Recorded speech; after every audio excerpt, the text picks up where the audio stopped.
महाराज की जय। समोर बघा आपला हा जो काही एक चौथा पायमती की नाही, हे आपल्या राजांचा मूळ राहाचा राजवाडा आहे. हा संपूर्ण परिसर पायमती हा संपूर्ण राजवाडाचा परिसर आहे. परंतु हा अतिशय महत्त्वाचा होता, म्हणजे आपल्या राजांचं बेडरूम होतं की नाही, हे आपल्या राजाचं बेडरूम आहे. परंतु सर आपल्या राजांचा राजवाडा एकावर एक दोन मजली असा उंच 32 फुटे आपल्या राजांचा मूळ राहाचा राजवाडा बघा. याच्यावर बघा समोर छोटं काही दगडी स्पॉट खांब पाहायला मिळतात. याच्यावरती सागवान लाकडाचे खांब, वरती लाकडी माळा आणि वरती खापार कुंभार नळीची कोकणातली मातीची कवलं, आतमध्ये रंगीबेरंगी पैठणी कापड मखमली पडदे आणि मशालीच्या उजाने हा संपूर्ण राजवाडा पुढे सजवायचा. ज्यावेळेस आपल्या राजांचं याड असेल त्यावेळेस या वाड्याचं सौंदर्य कसं असेल तुम्ही कल्पना करा. समोर आपल्या असे काही 4 चौथरे पाहायला मिळतात, परंतु या प्रत्येक चौथऱ्याचं काम हे पूर्वी वेगवेगळं असेल. अजून 1 नंबर चौथरा पाहायला मिळतो, अतिशय महत्त्वाचं ठिकाण आहे. आणि याच चौथऱ्यावर आपल्या राजांनी अखेरची 10 वर्ष राज्यकारभार सांभाळला. 1670 ते 1680 आणि छत्रपती संभाजी महाराजांनी अखेरची 9 वर्ष राज्यकारभार हा याच ठिकाणी सांभाळला. या रायगडाने त्याच्या आयुष्यामध्ये अत्यंत महत्त्वाचे 2 क्षण पाहिले. पहिला म्हणजे स्वराज्याचा सुवर्ण दिवस, आपल्या राजांचा राज्याभिषेक सोहळा 6 जून 1674 मध्ये या पाहिला. आणि जो दिवस या रायगडाच्या पदरी पडला, स्वराज्याचा काळा दिवस 3 एप्रिल 1680 हनुमान जयंती दिवशी दुपारी 12च्या प्रहरी राजांनी अखेरचा श्वास हा मात्र या चौथऱ्यात सोडला. परंतु राजांच्या देहचित्त लागणी ही जगदीश्वराच्या साक्षीने जगदीश्वर मंदिराच्या समोर दिली. कारण आपले राजे हे शंकराचे भक्त होते, म्हणून त्यांच्या देहचित्त लागणी ही जगदीश्वराच्या साक्षीने जगदीश्वर मंदिराच्या समोर दिली. जर का आपण आपल्या राजांचं आयुष्य पाहिलं तर अवघा 50 वर्षाचं आयुष्य लाभलं.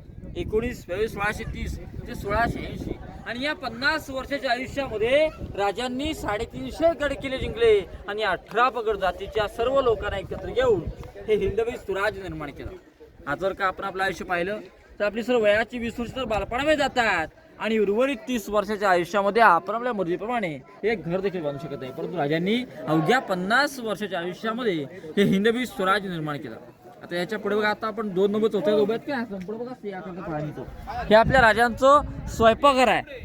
पूर्वी आता आपण किचन म्हणतो की नाही, परंतु पूर्वी मुतपाक खाना म्हणायचे. प्रश्न पडतो की रायगड 100 एकराचा किल्ला आहे, मग राजांच्या राजवाड्याला लागून लगेच ठिकाणी स्वयंपाक का? पूर्वी राजेशी होते आणि वीज बाधा होण्याची जास्त असायची. मग राजांचा स्वयंपाक हा राजा नजरेसमोर हा पूर्वी याच ठिकाणी केलायचा. तर याच्या पुढे एक 3 नंबर चौथरा पाहायला बघा आपल्याला. हा संपूर्ण लांब आहे की नाही, याला सचिवालय असं म्हणतात. थांबायला राजाच्या 350 गडकिल्ल्यांचा कागदोपत्री व्यवहार हा पूर्वी इथून चालला. जे काय आपल्या राजांच्या 8 मंत्री होते की नाही, या प्रत्येक मंत्र्यांची या ठिकाणी संपूर्णपणे ऑफिस असेल. जो काही कारकुनी व्यवहार असेल हा पूर्वी इथूनच चालला जायचा.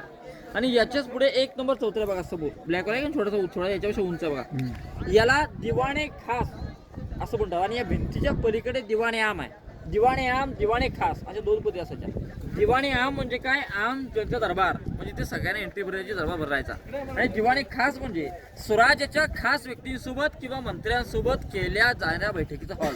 थोडक्यात मंत्र्यांची बैठक हा दिवाणे खास, हिंदी नाव दिवाणे खास. हा तर हिंदी नाव. पूर्वी दिवाणे आम दिवाणे खास 2 नाव. म्हणजे आता आपण जी संसद म्हणतो किंवा कॅबिनेट म्हणतो, खास आमदारांची बैठक होते नाही, मंत्र्यांची बैठक संसद म्हणतो थोडक्यात आपण. ही पूर्वी 350 वर्षापूर्वीची संसद दिवाणे खास म्हणजे मंत्र्याची बैठक किंवा विशेष महत्त्वाचे निर्णय किंवा मोहिमांची आखणी हे पूर्वी इथून केलं जायचं. आणि पलीकडे भिंतीच्या पलीकडे दिवाणे आम आहे म्हणजे आपल्या राजांचा दरबार आहे. हे ते पाहायला आता आपण सर्वजण पुढे जाऊ. या साईडला गुप्त खरबतखाना पहिले पाहून मग पुढे जाऊ. जय.